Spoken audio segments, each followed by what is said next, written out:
Hello and welcome back to the Mega Mirror Live. We've got a great show for you tonight.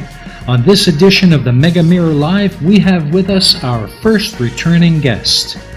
We first welcomed him onto the original Mega Mirror 10 months ago, and tonight he's back to share more about what he's been up to since then. A good friend and fellow shill, Dead Kennedy in Space, is with us tonight. I'm very excited to welcome him back. And for those of you who are new to the community, I'm sure you will enjoy the show as we learn more about this fantastic creator.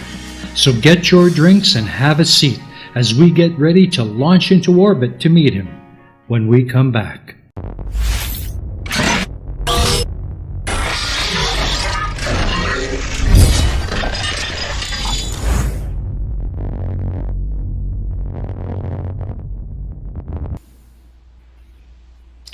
And we're back. For those of you just joining us, we have with us a fantastic creator who is making the first return visit to the show. My good friend and fellow shill, Dead Kennedy in Space. So let's get this thing going. Hi, Kevin. Thanks for being here. Hello, Space Cowboys. Thanks very much for having me back. I'm glad to be here. Yeah, I'm really been looking forward to this for quite a while. So anxious to see what you've been up to since the last time we spoke. But before we do that, let's go around the room and introduce our queen of the mods, or actually the head mod, Amy Hogan. How are you, Amy? I am doing great. Thank you. I'm excited to be here. I love these shows. These are great to listen to. So I'm really excited to be here. And anyone, if you have any questions in the chat, feel free to tag the EiE Network. I will collect those up and we'll read them out. Awesome. That's great. And of course, the man in the machine, the man who keeps us all running, Boole. How are you, brother? I am good. I'm excited about this show. I like these. I'm with Amy on this. I like the concept of the Mega Mirror. I like exposing new creators to everyone and getting their names out there. So that's awesome. Absolutely. And even though Kevin's not a new creator, he is definitely an exceptional one. And I'm really glad that you're back with us, Kevin. So why don't we get things started? And basically just the same question I always start with. What prompted you to start your own channel? Oh, well, it all started with the NASA Facebook page. I was following them for updates on Artemis and SLS at the time, and I started browsing the comments of their posts, and that was a mistake because their comments are filled with crazy people who are convinced that space is fake. And that was kind of my introduction to space deniers and flat earthers, and I thought, well, this seems crazy. There can't be anything to this, and started looking it up, found channels like Red's Rhetoric and Non Sequitur Show, and it was still active. And after a while, eventually, once I'd watched enough of that, I thought, I can do this. I could debunk this stuff, and I like talking about space, so I could do that at the same time. Excellent. So it's kind of turning a hobby into something you can do on a regular basis. Pretty much, yeah. Yeah, excellent. I think it's pretty true for a lot of us in this community. We all kind of had very similar beginnings or reasons for beginning. So what's new on your channel since the last time we spoke? Well, I'd say it's definitely gone up in terms of quality. I've kind of learned to edit as I've had my channel, and looking back on my early videos, they're kind of cringe as far as editing goes. So it's definitely gotten a lot more streamlined, better audio quality, things like that, and I've expanded out from just talking about space and flat Earth, and also talking about other conspiracies that exist, and just kind of general problems that I find throughout the world that I think are worth discussing. So it's become a pretty general channel, but mostly focused on space and the conspiracies that surround it. Yeah. I think one of my favorite things about your channel when I first came across it was the series you did on Flat Earth, the mental illness. I thought that was a really well done series. And yeah, I kind of wish you'd continue that, you know? It's, you know, if I ever find a particularly good reason to make a part 11, then I definitely will. Because I originally only planned it to be 3 parts, and it's now 10 parts. So it's sort of, it's never officially over. It's just kind of over until I come up with another part. Yeah. It's kind of the same for all of our videos, eh? We get going on something and then we stop, and then 6 months down the road, something else comes up and we just pick it up and continue. Yeah, exactly. Yeah. But 2020, and we were speaking about this before the show. 2020 has been a difficult year for all of us thus Absolutely. far. How has it impacted your channel? To be honest, a lot of the kind of social distancing and quarantine has given me more time to work on the channel. So it's impacted me positively in some ways, but at the same time, with a difficult situation in the world comes conspiracies surrounding that difficult situation. So there's also been a lot of videos to make on those kinds of subjects, like anti-maskers and the 5G conspiracists, all that kind of stuff. Yeah, those 5G conspiracies, man, those are crazy. They're wild. They are, man. They're absolutely out there. But I'm sure there are a few viewers out there who might not know you or are just getting into this, and they might not be aware that Kevin is also an author, and quite a good one. I've bought one of his books and really enjoying it. What is your favorite thing to write about?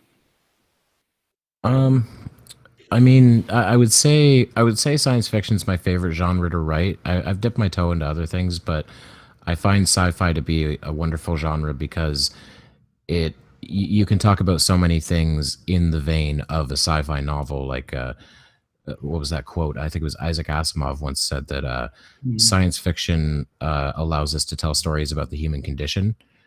And that's what it is to me. Is it's just it's a way to take the thoughts of the present day and put them forth into the future and see how well they fare. Well, you do a good job of it. I purchased what was it? God, the name of the book is on the tip of my tongue.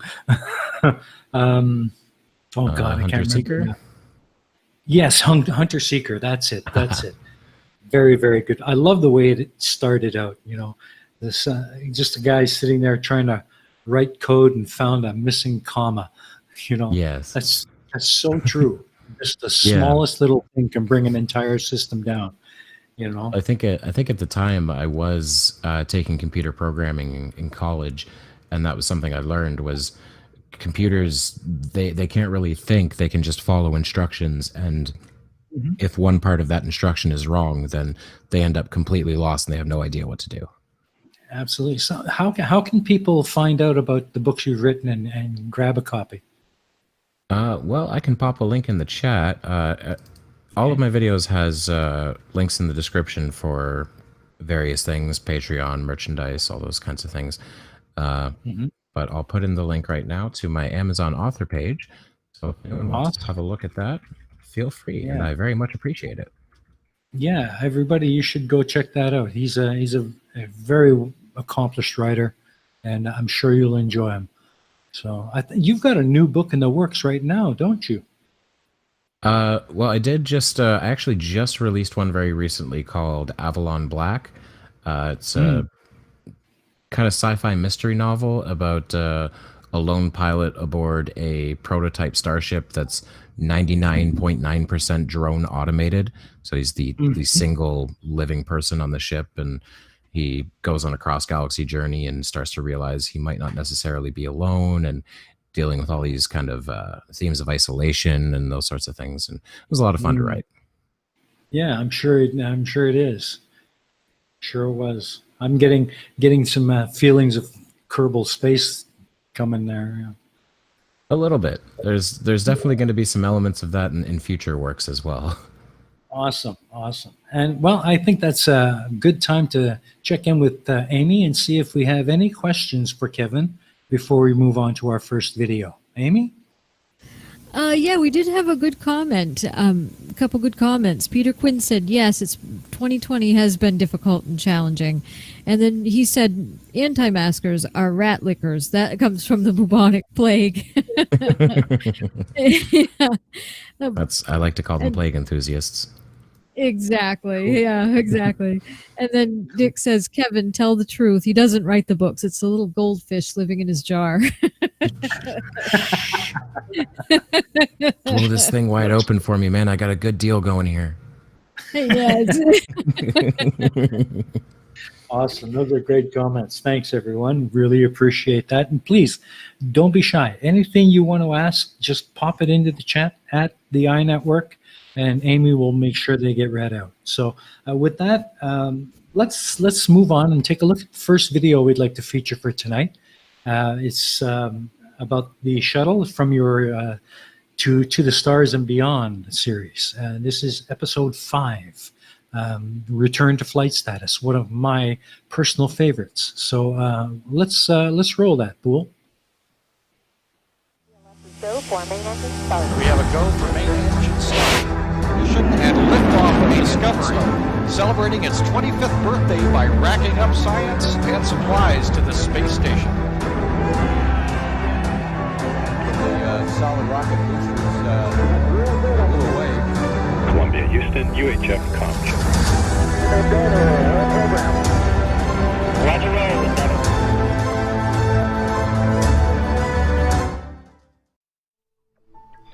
975 days after the Challenger disaster, the NASA Space Shuttle program officially returned to flight status with the 7th launch of Discovery, STS-26, on the 29th of September 1988.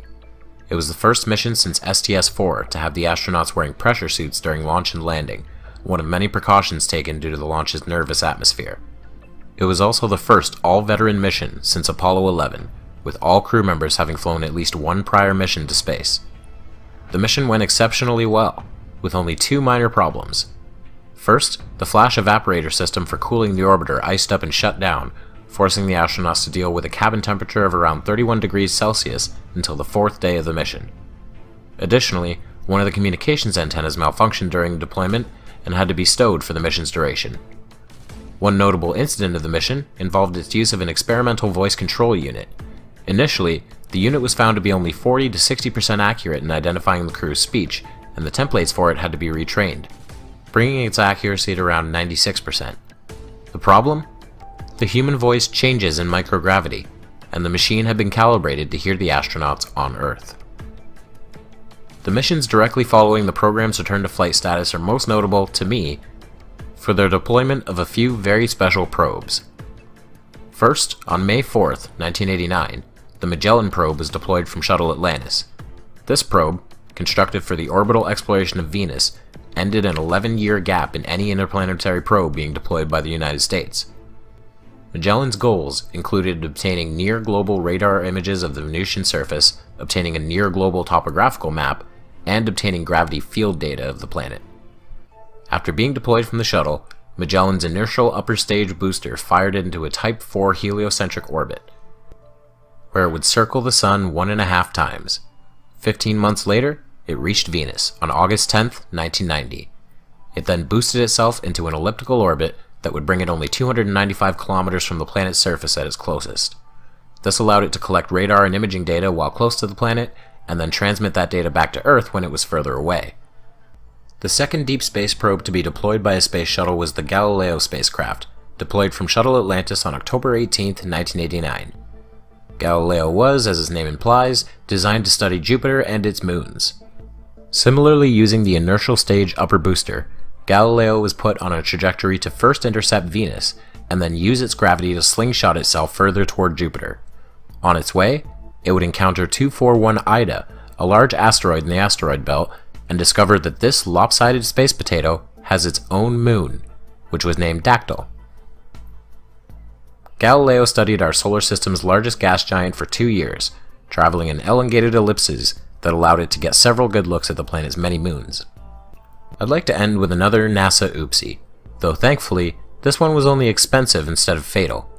On the 24th of April 1990, Shuttle Discovery launched and deployed the Hubble Space Telescope, which we all know and love.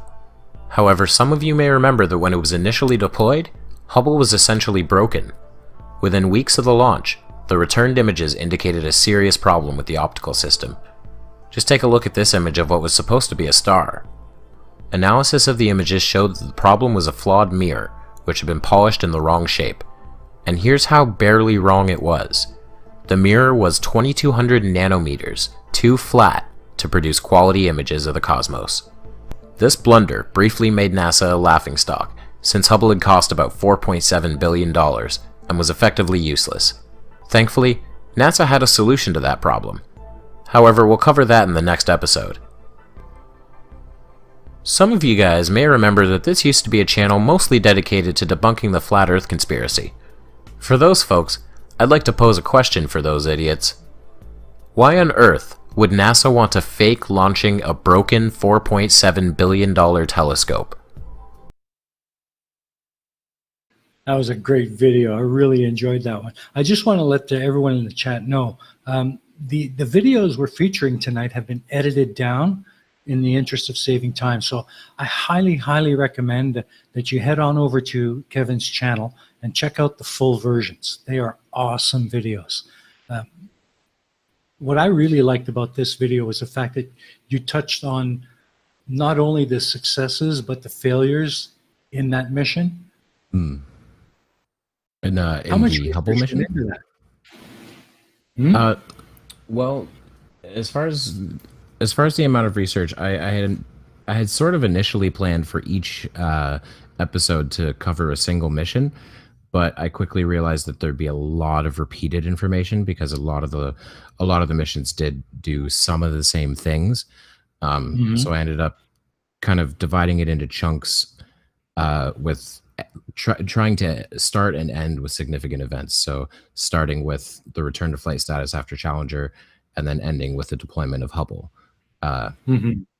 And my biggest resource for that was NASA themselves, because every single shuttle mission that was ever launched has a wonderful hour-long post-flight presentation that has some incredible footage and some really interesting information in them. Yeah. I had to cut some of that footage out to save some time, but it really, there's some really gorgeous shots, especially from the mission to Jupiter. Gorgeous shots. Oh, really, yeah. really beautiful. Yeah.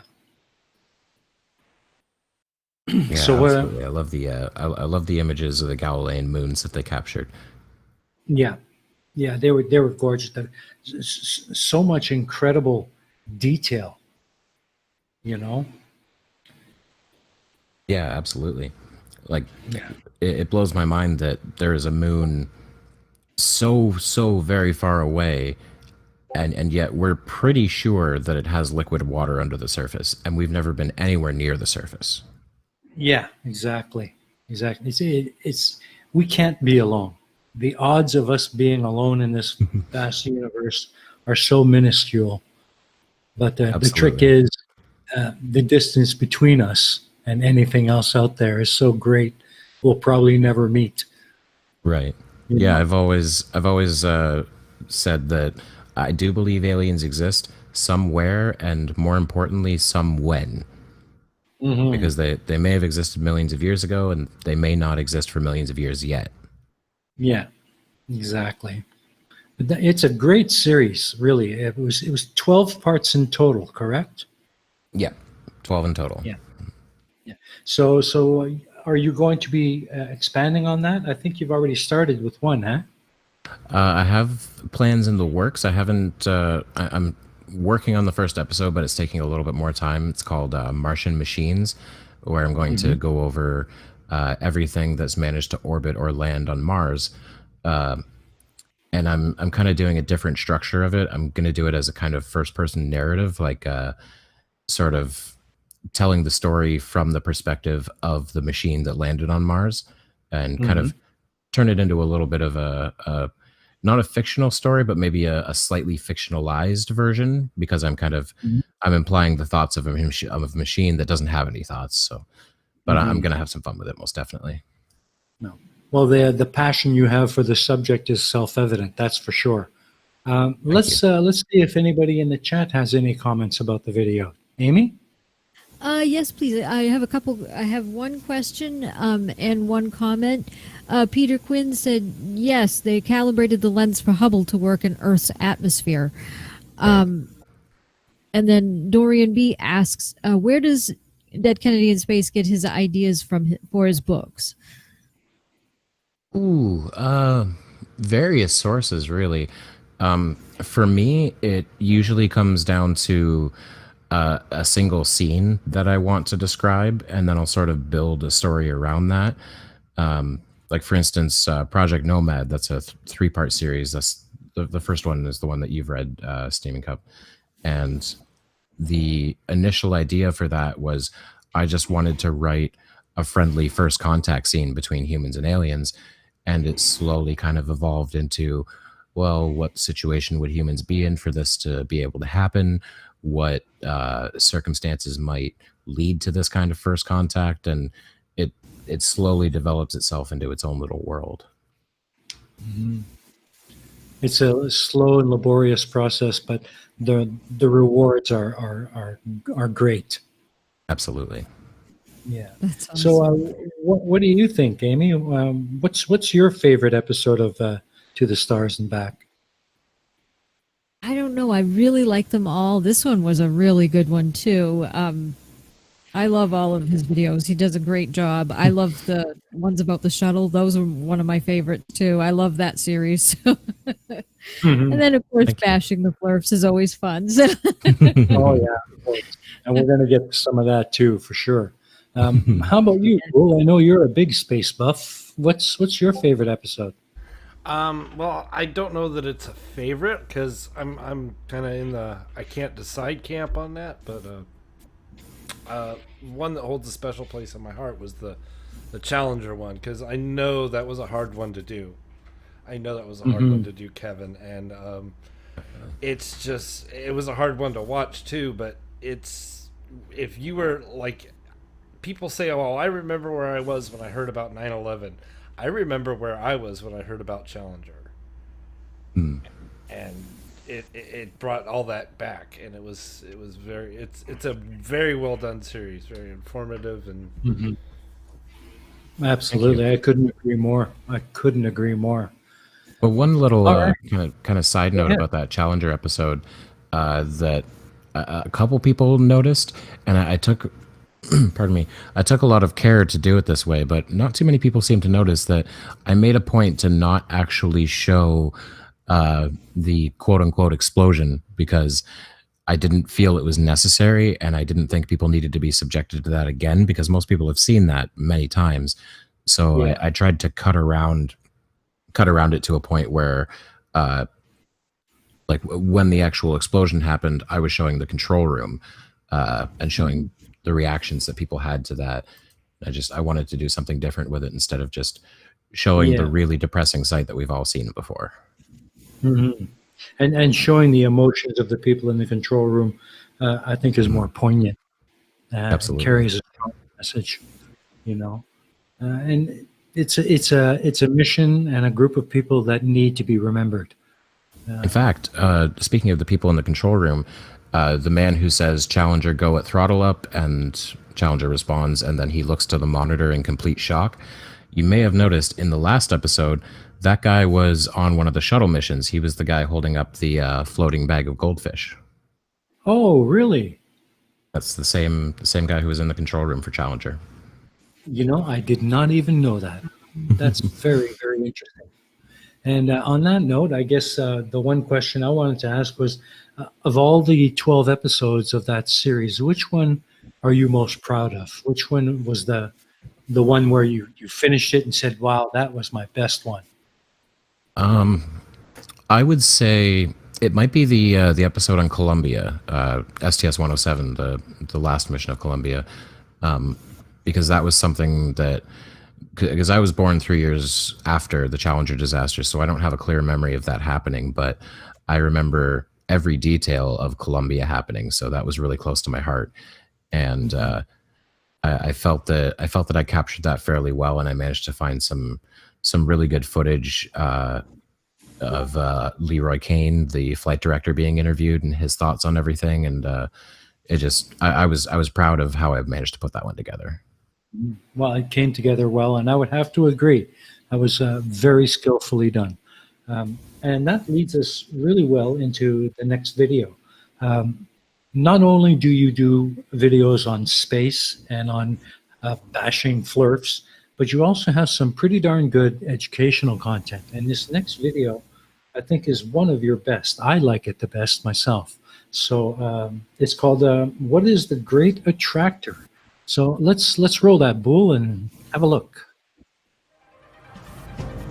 Like it or not, for the moment, the Earth is where we make our stand.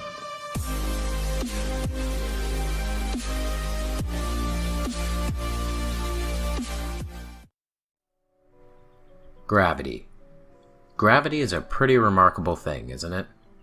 Gravity created our planet, it created its atmosphere, created our moon, every other planet, our life-giving star, our entire galactic plane.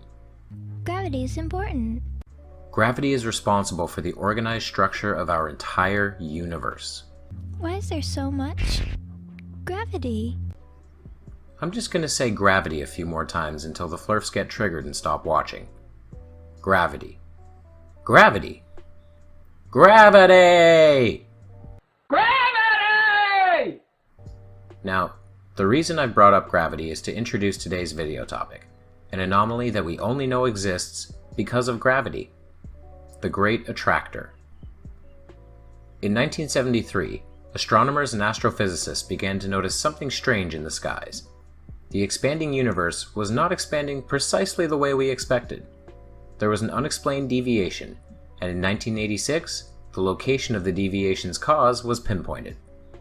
Located somewhere between 150 and 250 million light-years away from the Milky Way, the Great Attractor had been found. At the center of the Laniakea supercluster, which is our local cluster of galaxies, there is something extremely massive that is pulling entire galaxies around it. However, there's some interesting caveats with this thing, one of which being that we can't actually see it. The Great Attractor is located in an area called the Zone of Avoidance, where objects are difficult to observe due to the obscuring effects of our own galactic plane. What this means is, you are located here. The Great Attractor is located beyond here. Between the two is the majority of the Milky Way galaxy, which is not easy to see through. Some optical wavelengths are completely destroyed by the dust and gas within the Milky Way, though other wavelengths such as radio and infrared can reduce the galactic plane to near transparency. Even so, around 10% of the extragalactic sky remains difficult to survey, as extragalactic objects can be easily confused with objects within the Milky Way. So, if we can't see it, how do we know the Great Attractor exists? The answer is redshift. Redshift is a phenomenon in physics where electromagnetic radiation from an object undergoes an increase in wavelength. What this basically boils down to is, we can tell what direction something is moving relative to us based on the wavelength. The longer wavelengths are moving away, and the shorter wavelengths are moving closer. All of these redshifted galaxies indicate, in accordance with the Hubble flow, that they are moving away from us much faster than they should be. What this means is that they are being pulled by a localized concentration of mass thousands of times more massive than the Milky Way itself. This is the Great Attractor. So, if we can see all of this, if we know that something is pulling whole galaxies toward it, if we know that something needs to be so massive we can barely comprehend it, what is it? Well, the short answer is, we don't know. The Great Attractor is a complete mystery to all astronomers and astrophysicists. We simply do not know what is causing all of this gravitational force. Is it a supermassive black hole? Is it some kind of titanic planet bigger even than a galaxy? Is it a gargantuan space monster slowly pulling its dinner toward its mouth? We just don't know. These are the mysteries of our universe that keep me up at night. You know, there will be, in the very distant future, a point in time in which the galaxies we can see today will be beyond our visible horizon.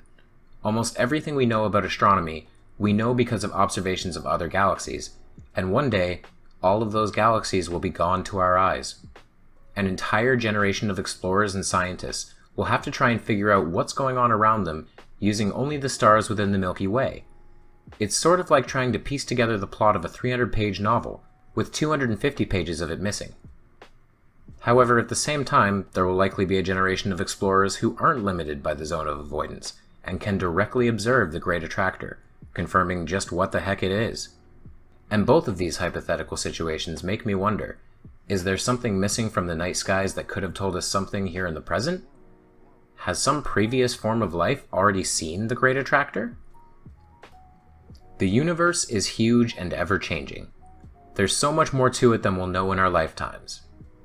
The questions will never end, and the mysteries will never cease to exist.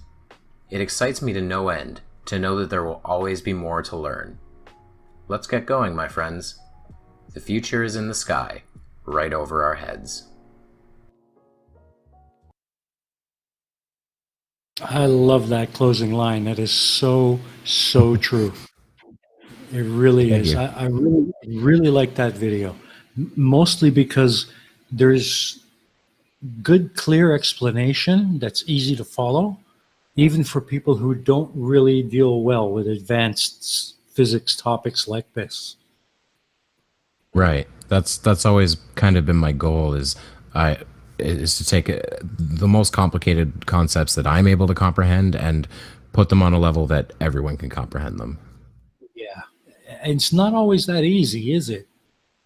No, not at all. Especially when it comes to something like the Great Attractor and you're talking about redshifting galaxies and the Hubble flow and those sorts of things. Yeah. Yeah. But when it's explained like you did in this video, redshift and blue shift, that's really not that hard to understand. It makes quite good sense, you know? And that brings to mind a really strange comment I saw when I was watching this video during my research. So some commenter on your channel said that the only thing that made sense to him was the octopus. Excuse me? Oh, right. I think that was Barry Sheen. He said something like that was the only real thing in the video, and I said that's the only thing that was literally a cartoon. Mm-hmm. How many commenters like that do you get on your videos? Surprisingly, not too many. Barry Sheen's a pretty regular one. He's almost always there. But depending on the subject, if I go after a specific flat earther, sometimes some of their fans will come over and comment. But I don't have too many in terms of regular trolls. Mm-hmm. That's good. I get a few now and then on my channel, but not that many. But when I do get them, they're doozies. Real winners. Oh yeah. Oh yeah, for sure. So how about the chat, Amy? Do we have any interesting questions or comments? Yeah, we have a comment from Peter Quinn. He says he's talking about the Great Attractor, and he says it's a mass of galaxies that have merged. We have to wait 500 million years to get a direct sight of it, half a rotation of the Milky Way. Right. So some of the mystery has kind of fallen away at this point, where we're pretty sure that it's a massive cluster of galaxies, but we're not 100% certain. Probably won't be 100% certain for quite some time, but it's amazing how fast we are progressing in the field. Definitely. Absolutely. And it's all thanks to math and physics. That's kind of like your bag, eh, Bull? What do you think?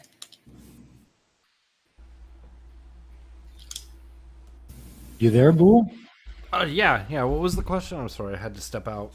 Oh, just, we were talking about the rate at which we are progressing in the field of astrophysics, and I know you're a big physics fan, so I thought you might have some input.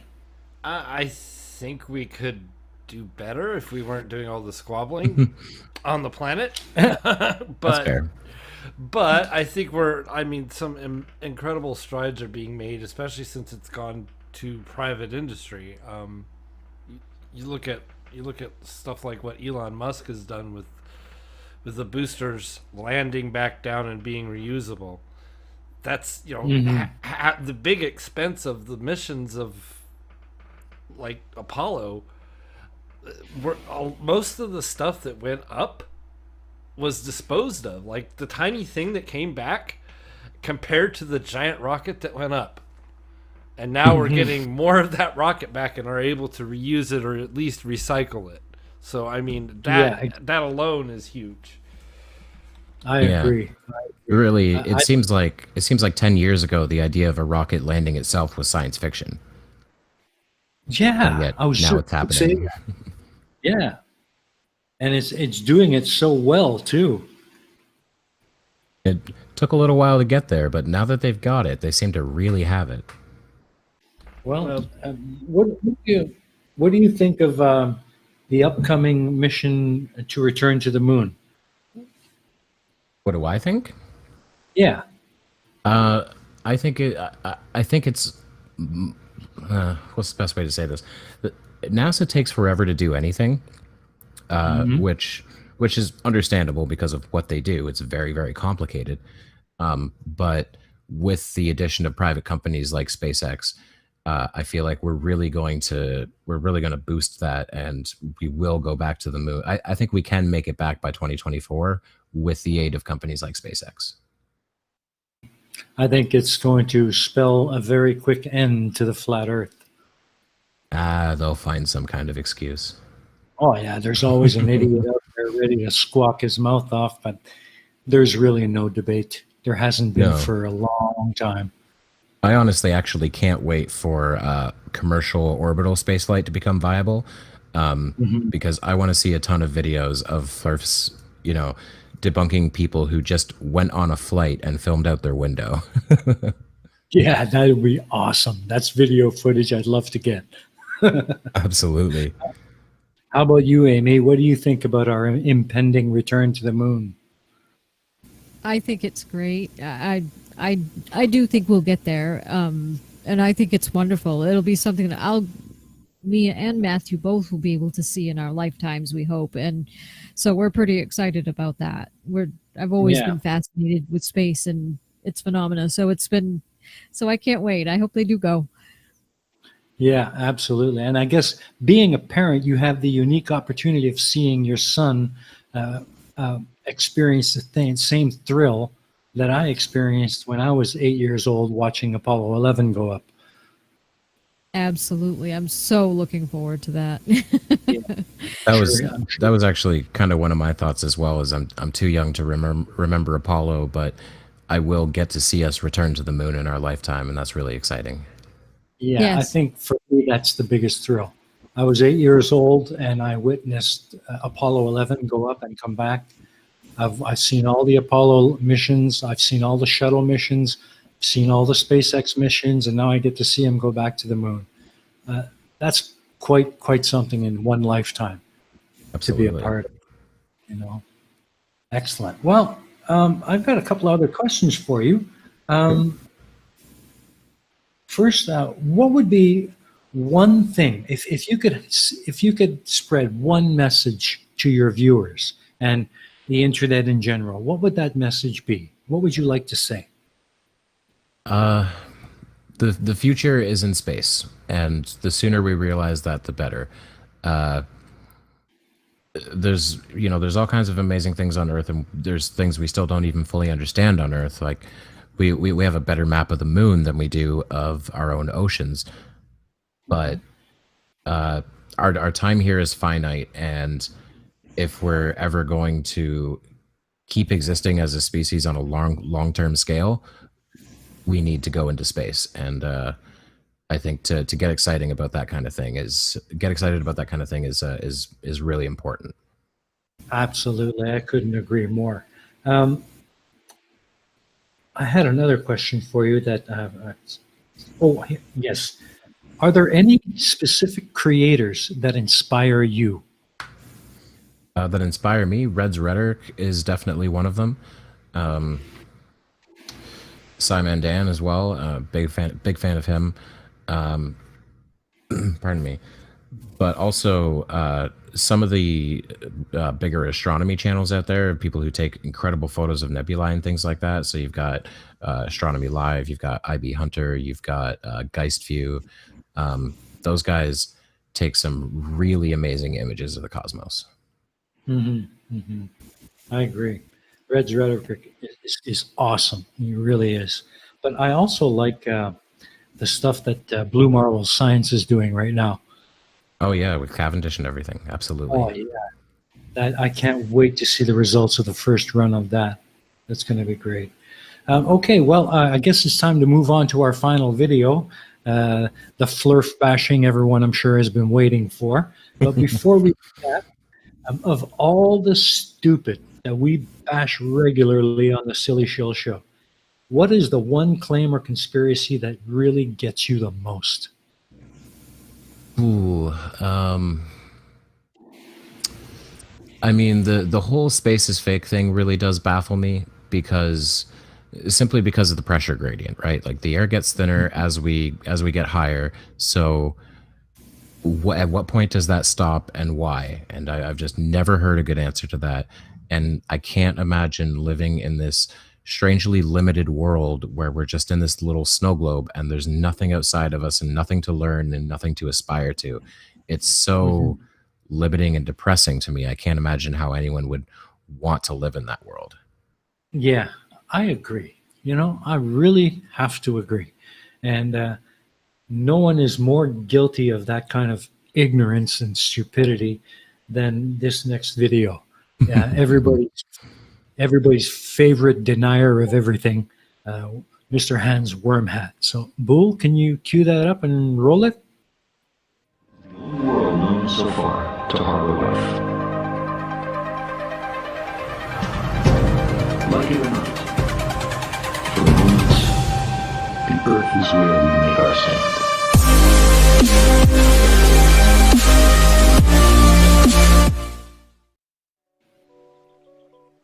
All right, Hans, I've had enough. You've shown your hand too many times for me to let you get away with anymore. I am now calling you out as a Poe, a fraud, a charlatan, a liar, whatever word you want to use. Everybody, Hans Wormhat isn't real. So just in case you're unfamiliar with him, allow me to run through the basics. I've done a video on him before. In that one, Hans made the claim that gorillas aren't real animals and are simply men in suits. This is pretty much his many channels in a nutshell. He picks a subject, finds a handful of low-quality images and video references, and then says they're fake because look at them, they look fake. And this one, the penguin one, was the last straw. His formula revealed itself for the 100th time, and there's too many things that don't add up. I don't believe he's genuine anymore. Let's go through it and find out why. Hans Wormhat. What? Once burned fat? Hans Wormhat. You know, I could hear you a lot better if you'd take the dick out of your mouth. Send this video to people who believe in penguins. Okay, so everyone ever. Got it. You guys watching? And I'm talking about the tuxedo wearing, living at the alleged South Pole, the March of the Penguins type penguin. That's called the Emperor Penguin, and you know its name because you use it later in the video, but you know your audience will know what you're talking about when you dumb it down like that. Poe. There is a type of aquatic bird, and it's black and white splotched. It doesn't look like it's wearing a tuxedo, but... He's also aware that his audience is probably stupid enough to not know that there are multiple species of penguins, and in fact, the vast majority of them do have the tuxedo color patterns. A memory that sticks with me from childhood is going to see the penguins at the zoo, and I was just very underwhelmed because in your mind as a child you think, oh, emperor penguins, these big bright orange, what do you know? Yeah, orange is a common color. Common enough that you have to emphasize it that specific way to activate the Pavlovian programming in your drooling, mouth-breathing fans. Duh, orange means Illuminati. Illuminati controls the sunset.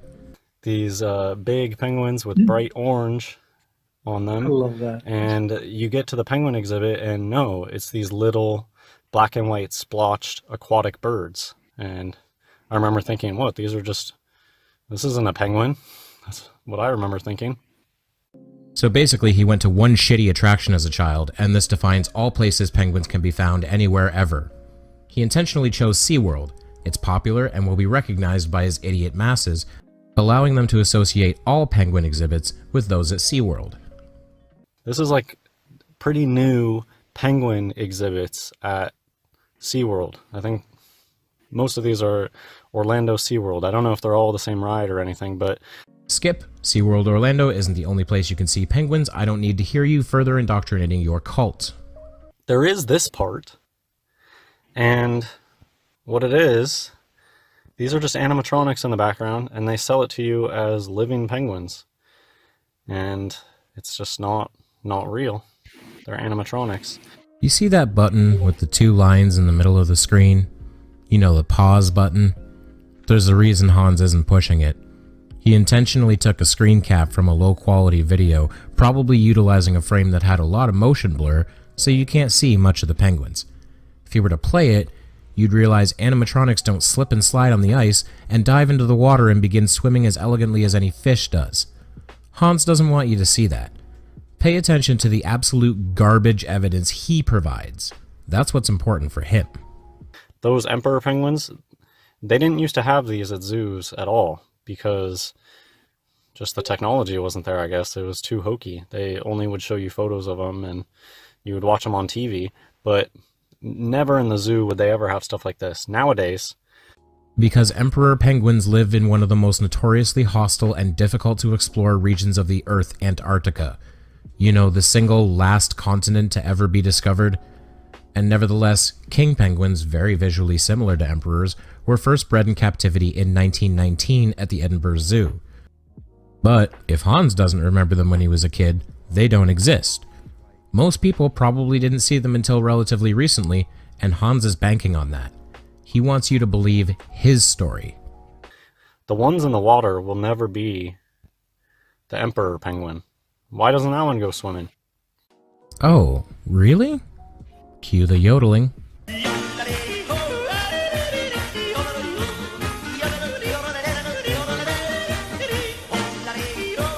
This is what Hans likes to do.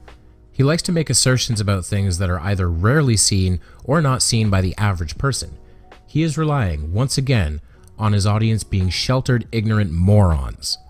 It's probably an old hoax. Look at these old penguins. How can you not tell that that's just a taxidermy joke? Doesn't even look good. See, and here's where he's slipped up.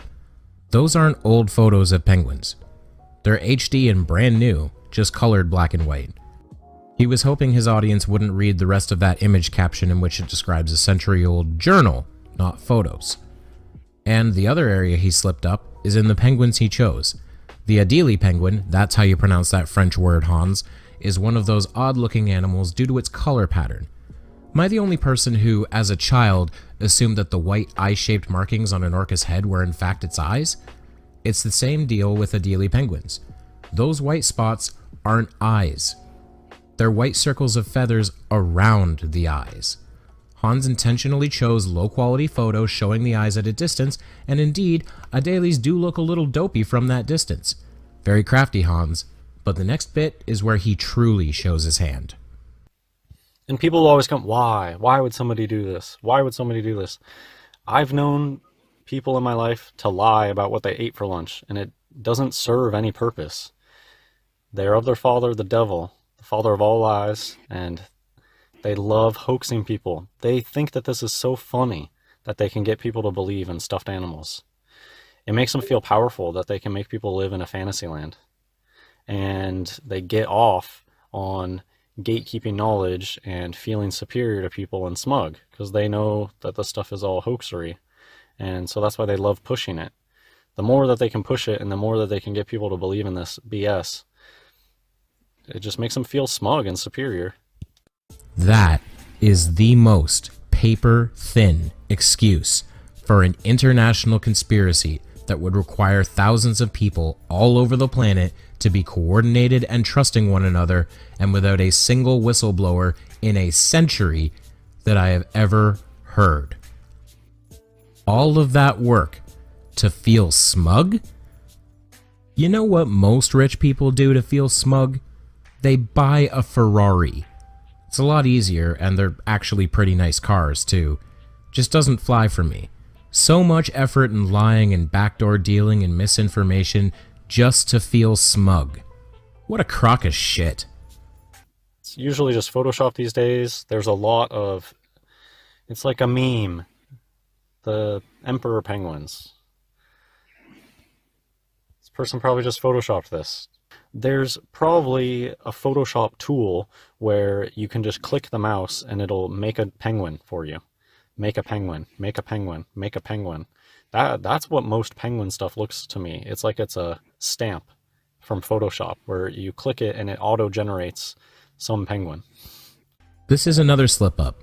He is again relying on his audience to be stupid. They don't know how things like photo editing works, so they'll believe this make a penguin bullshit. Photos like this are just all Photoshop. To me, this is just like, look at that. This is so out of place. Do you see how out of place that one looks? It looks totally different than all the other ones, and it's just hanging out there. Very odd. It looks like a juvenile penguin on its way back to its mother. You know kids tend to wander off, right? Also, good work on the Photoshop experts for including the many, many puddles of penguin piss. We really needed to see that. Wow. So what are the circumstances surrounding this image? 1 in a million shot. So somebody's out there diving with the penguins and they happen to get this amazing shot, or is it just Photoshop BS? Probably someone who took a photo of something like this happening. Once again, Hans is relying on his audience being stupid. None of them have ever studied photography, they don't know how to frame up a shot, or the amount of patience and timing and effort required to get that one perfect shot. I mean, this is enough. What? Is this supposed to be real? Penguin stuff is fake. It's just a big meme, this penguin thing. I think it's similar to the gorillas, and I think a lot of people know about this penguin thing. It's just a big Masonic joke that's gotten out of control, and they just have to keep running with it. And he leaves us with another flag of the Poe. A GIF. A low-res GIF that's been shared and reshared until I can barely tell which pixel the penguins are. That's what he's got for evidence of the existence of penguins. Hans wants his idiot man-child audience to believe that this is all the evidence there is. He doesn't want them to leave their basements and explore the world, because then they'd find out the truth. All it takes is just the more minor amount of effort that Hans gives to make his conspiracies completely fall to pieces. I almost can't wait for the headline, "Conspiracy Theorist Killed by Gorilla While Attempting to Remove a Mask He Believed It Was Wearing."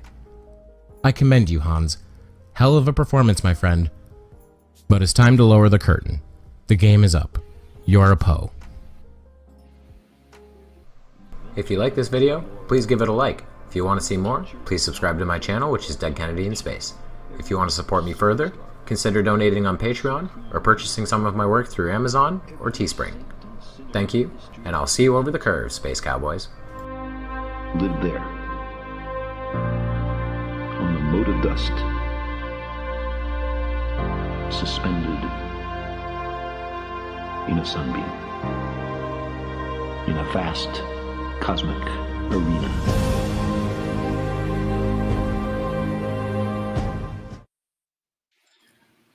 Oh, I gotta say, that worm hat is the most infuriating man I've ever listened to.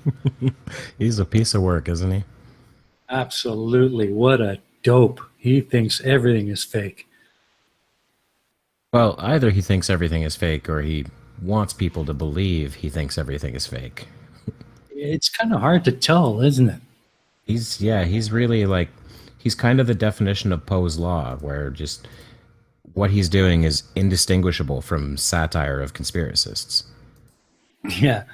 As a matter of fact, after I watched that video, I started playing around in Photoshop, and I think I found a way to make a Hans worm hat stamp. Click all over a picture and go, idiot, idiot, idiot, idiot. It's just a dunce cap. Absolutely. So, Amy, do we have any interesting comments or questions from the chat on this one? We do, actually.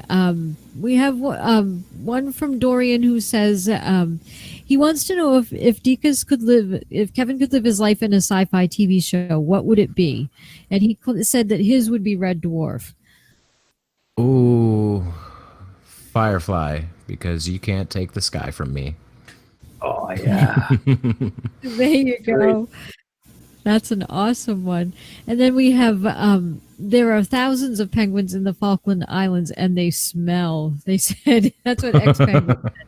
And then Slim Living Cyborg says, if he put down the crack pipe, he might see reality, referring to Hans. So I liked true. what Steve I said. One of the penguins at Edinburgh Zoo is a brigadier in the Norwegian Army. That's true. I saw that on the news when that happened. They gave him a whole little ceremony and everything. That's awesome. That's awesome, man. That is. What did you think of the video, Amy? He did a good job covering everything that Hans was talking about, but oh my gosh, saying that penguins are fake because he's never seen one. I know. That's quite the ego. I haven't seen it, so it can't be real. You know, it's just you got to really think of a lot of yourself to be able to say that. No kidding. What's your take on it, Bull? I was laughing. This is the first time I've actually heard of the guy. So I mean, just the name Hans Wormhat. Wormhat. Some people have pointed out to me. There's a character who only exists in dreams called Hans Wormhat in It's Always Sunny in Philadelphia. So that it's not makes me even an think he original might name. be a Poe. Yeah. Well, I say he's a Poe because how hard is it to go to find out what zoo near you has penguins? Like I've seen penguins in person on the Cheyenne Mountain Zoo. So how I don't get it. I just don't get it. I don't either, man. I just can't get my head around people like him. But yeah, I'd have to agree. He's a Poe. He's got to be a Poe. Nobody can be that friggin' stupid. Well, I mean, we say that, but flat earthers do exist. Well, yeah, true enough. Touche. Okay, so, well, that was the last video for the evening, but I do have just a couple more questions, and then we'll wrap it up. First of all, if you had the power to utterly erase one channel from YouTube, what would it be? Oh, Dubé. Has to be Dubé. I don't even know if he has, I don't know what channel he has anymore because his channels have been taken down repeatedly, but if I could remove him from the internet as a person, I'd be fine with that. That's awesome. I'm sure a lot of us would agree with that. My reasoning for that, just really quickly, the following is a quote from a rap song by Eric Dubé. The Earth's fucking flat, Holocaust denied, Hitler was cool and not a bad guy. There you go. That's why I'd like to take him down. Yeah. I can certainly see your point there.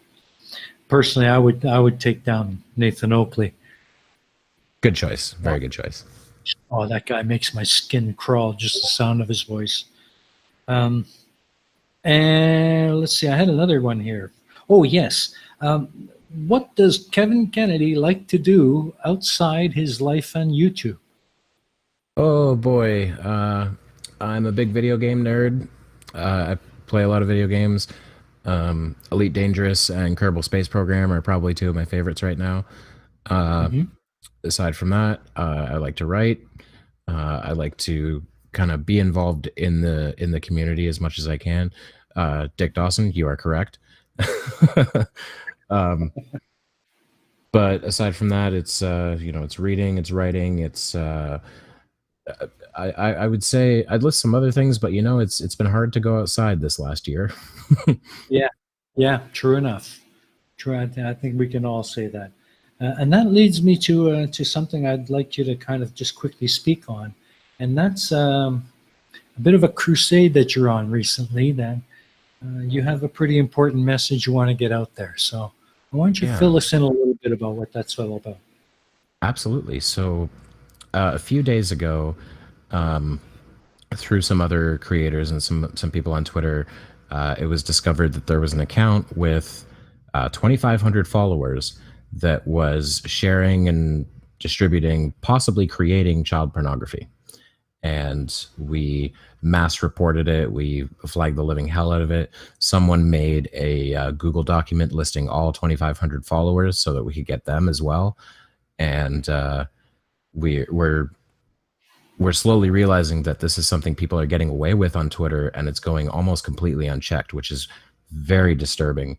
One of the accounts that first account retweeted was an account with 500,000 followers and had existed since February. It's gone now because we mass reported it, but it went for almost a year without anyone noticing it. So I made a video on the subject, and there's a group of us now kind of involved on constantly finding and mass reporting these accounts. We're working on getting some algorithms to do the work for us.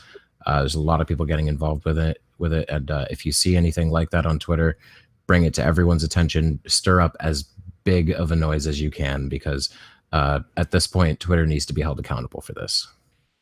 Absolutely, absolutely. And I completely agree. Something needs to be done. It's time to clean up the internet.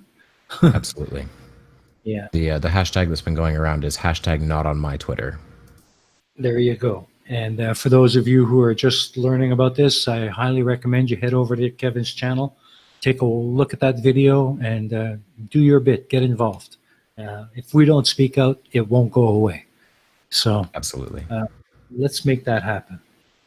So before we finish up, I'd just like to go through a short little list of some quick fires for you.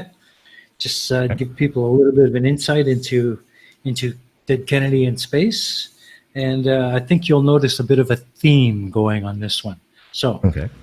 Ready? Let's fire them off, shall we? Sure. Cool. All right, here we go. Number 1, Ultraman or Godzilla? Godzilla. Ultraman's cool, but Godzilla, 100%. Awesome. Anime or manga? I'm more familiar with anime. Okay.